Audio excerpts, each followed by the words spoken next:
السلام علیکم viewers, east Pakistan فریٹری سائٹ 7th ایپیسوڈ میں میں آپ کو آج ویلکم کرتا ہوں۔ میرے ساتھ موجود ہے ہمیشہ کی طرح ڈاکٹر حسان بخاری۔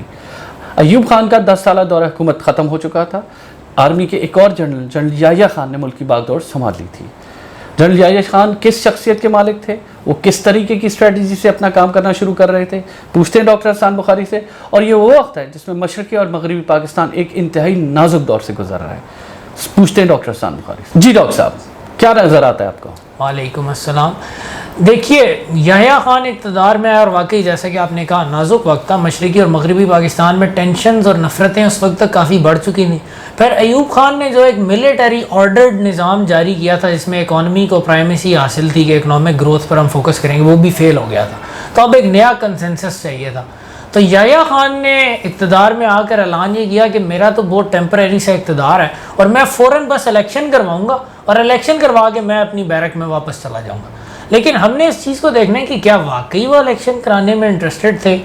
جو چیز مجھے اپنی اسٹڈی سے واضح ہوئی، خیر یحییٰ خان نے خود بھی کہا اقتدار سنبھالنے کے کچھ ہی دن بعد وہ ایبٹ آباد میں بلوچ ریجمنٹ سینٹر میں، یحییٰ خان بلوچ ریجمنٹ سے تعلق رکھتے تھے، تو انہوں نے بلوچ ریجمنٹ سینٹر میں کہا کہ ہمیں تو شاید اس ملک پر 14 سال حکمرانی کرنی پڑے۔ تو اگر ان کے ذہن میں یہی خاکہ ہوتا کہ انہوں نے فوراً الیکشن کروا کے جانا ہے کم وقت میں، تو وہ 14 سالوں کی منصوبہ بندیاں نہ کر رہے ہوتے۔ اور بعد میں ان کے جو ایکٹس ہیں ان سے بھی یہ بات نظر آئی کہ وہ چاہ رہے تھے کہ سیاستدانوں میں کوئی کنسنسس نہ ہو اور وہ آرام سے اقتدار کے مزے لوٹتے رہیں۔ تو سر جہاں تک ان کی پرسنالٹی کی بات ہے، بہت بات کی جاتی ہے اور ان باتوں میں صداقت بھی ہے کہ شراب اور شباب کے کافی رسیہ تھے۔ ایون جنرل کمال متین الدین صاحب نے بھی اپنی کتاب میں یہ مینشن کیا ہے کہ اوور ایڈکشن تھی وائن اور ویمن کے لیے، اور اس چیز نے ان کی ججمنٹ کو کافی کلاؤڈ بھی کیا، ان کے مائنڈ کی شارپنس کو کم بھی کیا، اور وہ اپنے اقتدار کے لیے بھی ایک افیکٹو لیڈر ثابت نہ ہو سکے۔ ڈاکٹر صاحب، وہ کوئی ایک ایسے جرنیل تھے جن کو ملک کی باغ دوڑ سنبھالنی چاہیے تھی، یا اس وقت ہمارے پاس موجود؟ میرے نزدیک تو کسی بھی جرنیل کو اس وقت ملک کی باغ دوڑ نہیں سنبھالنی چاہیے تھی۔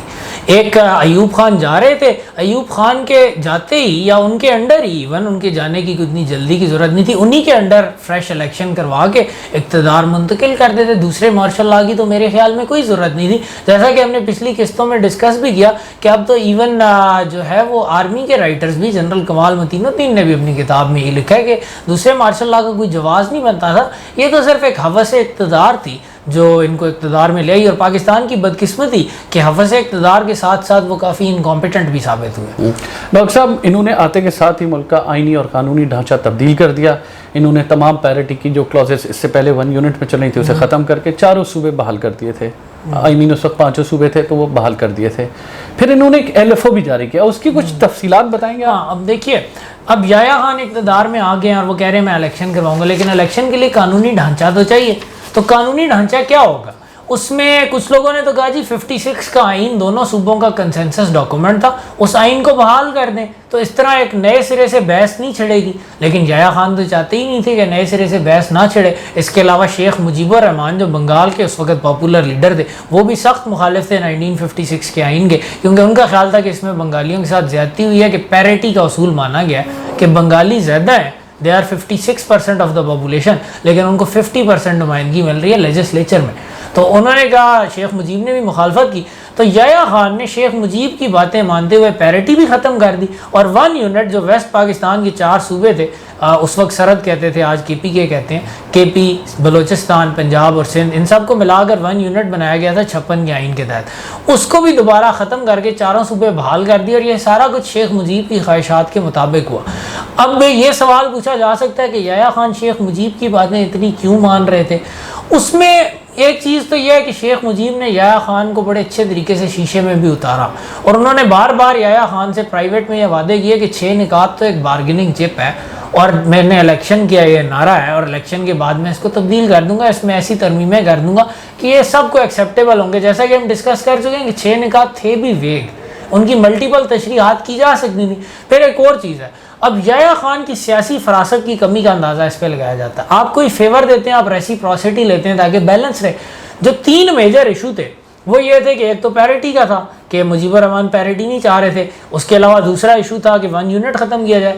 چلیں وہ باتیں مان لیتے ہیں، ٹھیک ہے، کسی حد تک جینوئن بھی تھی، لیکن پھر تیسری بات کا فیصلہ بھی ہو جانا چاہیے تھا کہ ریجنل آٹونومی کتنی ہوگی، کتنی آٹونومی دینی ہے کہاں پر آٹونمی اور علیحدگی پسندی کی لائن ہے کہ اس سے آگے آٹونمی دی تو یہ علیحدگی پسندی ہے، یہ ٹریزن ہے، غداری ہے، اس سے آگے نہیں جائیں گے. پہلی لائن لگا دی جاتی تاکہ الیکشن کمپین سے پہلے ہی یہ بات واضح ہو جاتی کہ جی اتنی آٹونمی ایسٹ پاکستان کو دیں گے آئین کے تحت. اور یہ بات کہیں بھی نور الامین اور ان جیسے کئی محب وطن بنگالی لیڈروں نے یحییٰ خان کو کہا کہ آپ ریجنل آٹونمی کا فیصلہ پہلے کر دیں، ورنہ یہ ساری کیمپین کا ایشو ہی شیخ مجیب الرحمان ریجنل آٹونمی کو بنائیں گے اور سارا وقت مغربی پاکستان کے خلاف پروپیگنڈا کریں گے. اور ہم لوگ جو محب وطن ہیں ہمیں تو الیکشن کمپیننگ کا بھی موقع نہیں ملے گا، کیونکہ ساری دنیا یہ بات جانتی ہے. جیسے پروفیسر ڈونلڈ سیسون جو بڑے مشہور پولیٹیکل سائنٹسٹ ہیں، انہوں نے لکھا ہے کہ سب سے امپورٹنٹ چیز ڈیموکریٹک پالیٹکس میں یہ کہ ایشو کو ڈیفائن کیا جائے، کریٹیکل ایشو کیا ہے.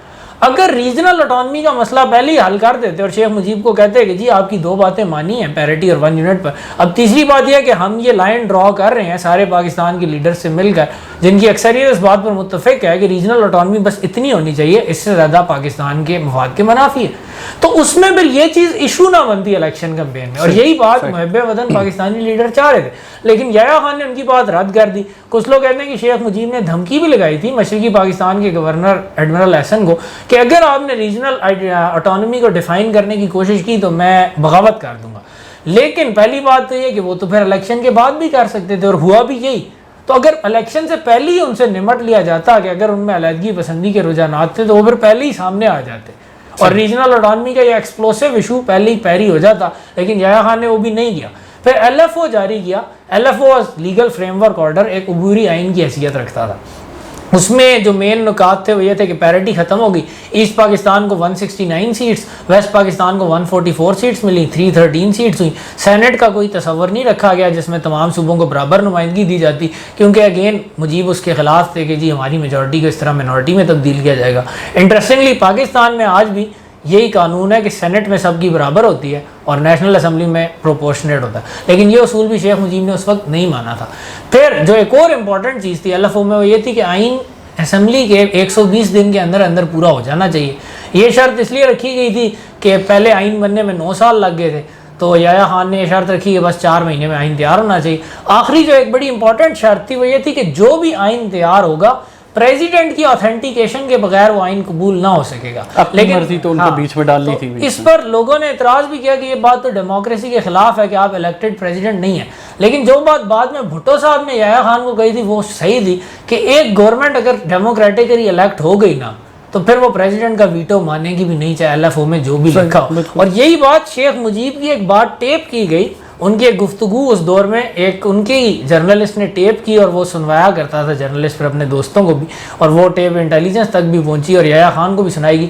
اس ٹیپ میں شیخ مجیب اپنے لوگوں کے جرمٹ میں کہہ رہے ہیں کہ میرا تو ایم ہے بنگلہ دیش بنانا اور الیکشن ہونے دو پھر میں ایل ایف او کے پرزے کر دوں گا. تو ایل ایف او یہ ایک ایسا ڈاکومنٹ تھا جس میں بہت لیگل ایمبیگوٹیز تھیں. پھر ایک اور جو بہت امپورٹنٹ ایمبیگوٹی تھی ایل ایف او میں، یہ ڈیسائیڈ نہیں کیا گیا تھا کہ میجورٹی سے آئین پاس ہوگا یا 2/3 سے. اگر 2/3 میجورٹی رکھی جاتی تو شیخ مجیب اس کے ساتھ مخالف تھے. اگین شیخ مجیب کے پریشر پر یہ شک نکال دی گئی اور اس کا نتیجہ یہ ہوا کہ اسمبلی خود ڈیسائیڈ کرے گی کہ آئین کس اکثریت سے پاس، اور آبویسلی اسمبلی نے پھر یہ ڈیسائیڈ کرنا تھا کہ سمپل میجورٹی یا 51% پہ پاس ہو جائے گا. تو اس طرح ایل ایف او ایک بیسیکلی بڑا ویک قسم کا ڈاکومنٹ تھا اور شیخ مجیب تو خیر پہلے ہی کہہ چکے تھے کہ میں اس کے پرزے کر دوں گا. بہرحال یحییٰ خان پر امید تھے کہ ایل ایف او کے تحت وہ الیکشن کروا کے اقتدار میں بھی رہ سکیں گے، کیونکہ ان کا خیال تھا کہ شیخ مجیب الیکشن جیتیں گے ہی نہیں. ڈاکٹر صاحب 1970 میں بنگلہ دیش جو کہ اس وقت ایسٹ پاکستان تھا، 2 قدرتی آفات نے بڑی تباہی مچائی. ایک تو سیلاب آیا اس سال، اور پھر ایک سائیکلون بھولا کے نام سے بڑا مشہور ہوا جس نے بڑی تباہی پھیلائی اور بڑی زور و شور سے ہلاکتیں ہوئی اس کے اندر. کیا کہتے ہیں بنگلہ دیش پہلے ہی بڑا ڈاؤن تھا، اس کے بعد کیا صورت وہ ہے نا یہ جو کتاب اکرام سہگل صاحب نے لکھی ہے blood over different shades of green, اس میں انہوں نے لکھا ہے کہ ایسے لگتا تھا قدرت بھی متحدہ پاکستان کے خلاف ہو گئی ہے. پہلے آیا سیلاب، بہت بڑا سیلاب آیا جولائی اگست میں. اچھا مزے کی بات ہے اس سیلاب میں یحییٰ خان نے بڑی تندہی دکھائی، خود بوٹ پہن کر انہوں نے سارے علاقوں کا دورہ بھی کیا اور مشرقی پاکستان میں یحییٰ زندہ باد کے نعرے بھی لگے اور لوگوں نے بڑا پازیٹیو امیج لیا کہ یحییٰ خان صدر پاکستان خود سیلاب میں ہماری داد رسی کے لیے آئے ہیں. اس سے ان کا کچھ کلاؤڈ آگے بڑھا. لیکن جو دوسرا طوفان آیا سائیکلون بھولا سائیکلون، وہ بہت ہی خوفناک طوفان تھا. 12 اور 13 نومبر کو وہ آیا الیکشن سے ٹوٹل 3 ہفتے پہلے. اور سب کچھ وہ اڑا کر لے گیا. یہ کہیے 5 لاکھ سے اوپر بندے اس میں ہلاک ہوئے اور بہت زیادہ تقریباً 25 سے 30 لاکھ بندے کم از کم بے گھر ہوئے اور بہت زیادہ اس نے تباہی مچائی. اور اس میں ایسے ہوا کہ یحییٰ خان اس وقت چین کے دورے پر تھے, تو وہ سائیکلون سے واپسی پر, سائیکلون آ گئی ایسٹ پاکستان میں, تو وہ واپسی پر سیدھا ایسٹ پاکستان لینڈ ہوئے. تو ایسٹ پاکستان میں آتی انہوں نے جو گورنر تھے ایڈمرل احسن, اب یہ بات GW چودھری نے اپنی کتاب میں لکھی ہے کہ ایڈمرل احسن نے کہا کہ اتنا مسئلہ نہیں ہے. اس وقت تک گورنمنٹ کو اندازہ ہی نہیں تھا کہ کتنی تباہی ہوئی ہے, ذرائع مواصلات کمزور تھے. تو یحییٰ خان واپس چلے گئے اور اس پر بہت پروپیگنڈا ہوا کہ جی دیکھیں کتنا یہ شکیل القلب صدر ہے کہ یہ جو ہے. اور کچھ لوگوں نے کہا کہ انہوں نے بس اوپر سے طیارے میں دورہ کیا اور انہوں نے بہت شراب پی ہوئی تھی تو انہیں سمجھ ہی کچھ نہیں آئی کہ کتنی تباہی ہوئی ہے, اور وہ آرام سے راولپنڈی واپس چلے گئے اور ایسٹ پاکستان میں سائیکلونوں سے لاشوں کے انبار لگ گئے. اور اس سائیکلون کو بہت زیادہ پولیٹیسائز کیا گیا کہ بیسیکلی پاک فوج کا جتنا بھی کنٹینجنٹ تھا ایسٹ پاکستان میں وہ سارے کا سارا سائیکلون کی امدادی سرگرمیوں کے لیے کمٹ ہو گیا. اس کے علاوہ انٹرنیشنل ایڈ بہت آئی. اب جنرل خادم راجہ لکھتے ہیں کہ مشرقی پاکستان میں یہ سوچے سمجھے منصوبے کے تحت نفرت پھیلانے کی مہم جاری کی گئی اور پاک فوج کو ہر جگہ ملائن کیا گیا, حالانکہ پاک فوج امدادی سرگرمیوں میں بہت اہم کردار ادا کر رہی تھی.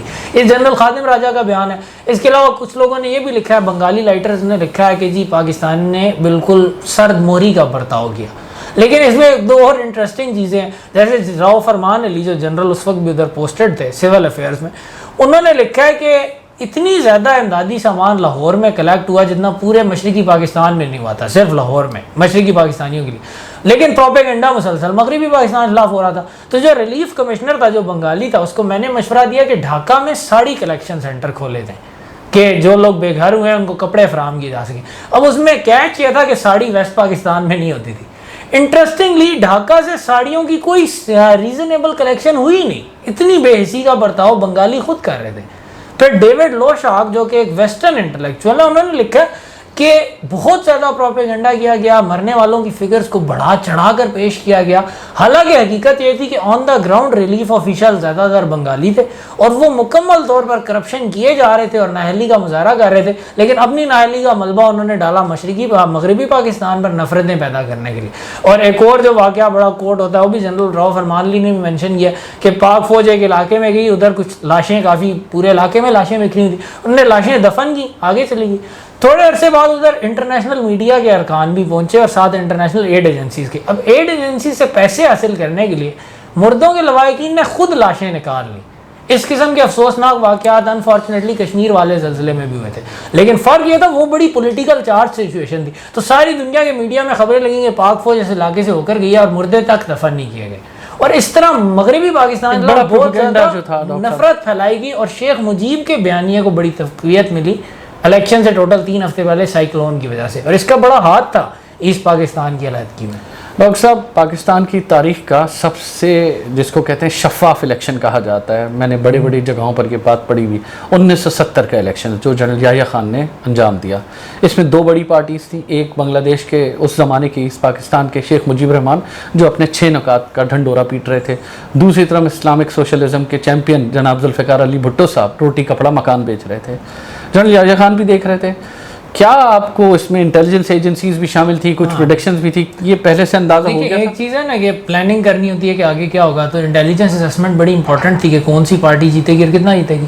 تو جنرل غلام عمر صاحب اس پروجیکٹ کو ہیڈ کر رہے تھے, اس انفارمیشن گیدرنگ پروجیکٹ کو, اور انٹرسٹنگلی وہ ان کے ایک بیٹے زبیر عمر صاحب آج کل نون لیگ کے لیڈر ہیں, ایک بیٹے ان کے PTI کے لیڈر ہیں. تو جنرل غلام عمر صاحب نے جو اسیسمنٹ دی تھی وہ یہ تھی کہ عوامی لیگ کو تو ٹوٹل 45 سیٹیں ملیں گی 300 میں سے, اور بھٹو کی پیپلز پارٹی کو ٹوٹل 25 ملے گی, اور انہوں نے مسلم لیگ اور نور الامین وغیرہ کو کافی سیٹیں دلوائی ہوئی تھیں, اور ان کا خیال تھا کہ ہنگ پارلیمنٹ ہوگی. اور یہ بات جو آن گراؤنڈ ایسٹ پاکستان میں آفسرز موجود تھے, جیسے جنرل خادم راجہ جو ادھر GOC تھے, ڈویژن کمانڈ کر رہے تھے, انہوں نے جنرل غلام عمر کو خود کہا کہ آپ کیا باتیں کر رہے ہیں, ایٹ لیسٹ 75% سیٹس عوامی لیگ لے گی. جنرل خادم کا خیال تھا کہ جو ان کے بنگالی انٹیلیجنس ایجنٹس ہیں وہ اپنے باسز کو خوش کرنے کے لیے غلط رپورٹس دے رہے ہیں جو ان کے باسز سننا چاہتے ہیں. اصل ریئلٹی ہے کہ عوامی لیگ کو جتنی پری پول ریگنگ کی اجازت ملی ہے وہ الیکشن سویپ کر دیں گے. اور ہوا بھی یہی کہ جب الیکشن ریزلٹس آنا شروع ہوئے تو یحییٰ خان چلا اٹھے 7 دسمبر کی رات کو, اور انہوں نے چیخ کر جنرل غلام عمر سے پوچھا کہ یہ کیا ہو رہا ہے, تمہاری اسیسمنٹ کدھر گئی, کدھر ہے تمہاری اسیسمنٹ. شکریہ ڈاکٹر صاحب. انشاءاللہ ویورز اگلی ایپیسوڈ آف ایسٹ پاکستان فریٹریسائڈ میں وہ ڈسکس کریں گے وہ اہم ترین الیکشنز اور اس کا رزلٹ کیا رہا, اس میں کیا اسیسمنٹس پریڈکٹ ہوئی تھی, ایکچوئل رزلٹ کیا آیا. دیکھتے رہیے ہمارا پروگرام. Thank you.